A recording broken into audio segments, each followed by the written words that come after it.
Chaque jour à Kinshasa, les routes deviennent un champ de bataille. Des policiers en uniforme s'en prennent aux conducteurs de motos, de taxis et même aux simples passants. Les tracasseries policières ne sont plus un secret, elles sont devenues une habitude, une souffrance quotidienne. Mais une question persiste, pourquoi le gouvernement provincial reste impuissant face à ce désordre? Sur presque toutes les grandes artères de Kinshasa, du boulevard du 30 juin à la Victoire, en passant par Njili et Kintambo, les scènes sont les mêmes. Contrôles abusifs, extorsion d'argent, bagarres entre policiers et chauffeurs, humiliation publique des citoyens. Pendant ce temps, les feux de signalisation sont en panne ou tout simplement absents, et les embouteillages monstrueux deviennent la norme. D'abord, il faut le dire, nos policiers sont mal payés. Certains gagnent moins que le prix d'un plein d'essence. Sans motivation, ils se tournent vers les poches des citoyens pour survivre. Ensuite, l'État provincial manque d'une vraie politique de circulation. Les institutions se marchent dessus, les responsabilités sont floues. Enfin, la corruption et l'impunité ont creusé leurs racines.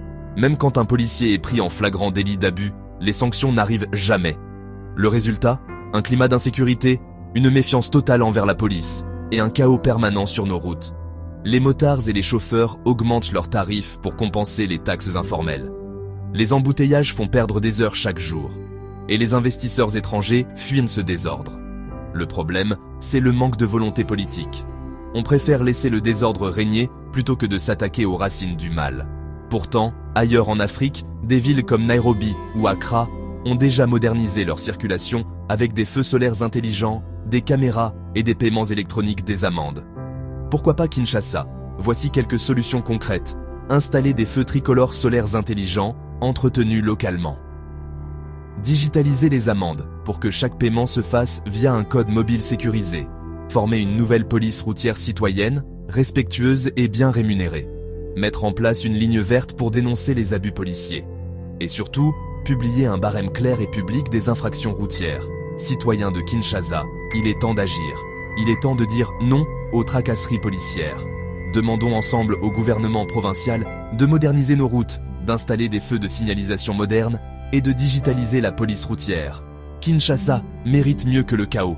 Partage cette vidéo pour que la voix du peuple monte jusqu'au bureau du gouvernorat.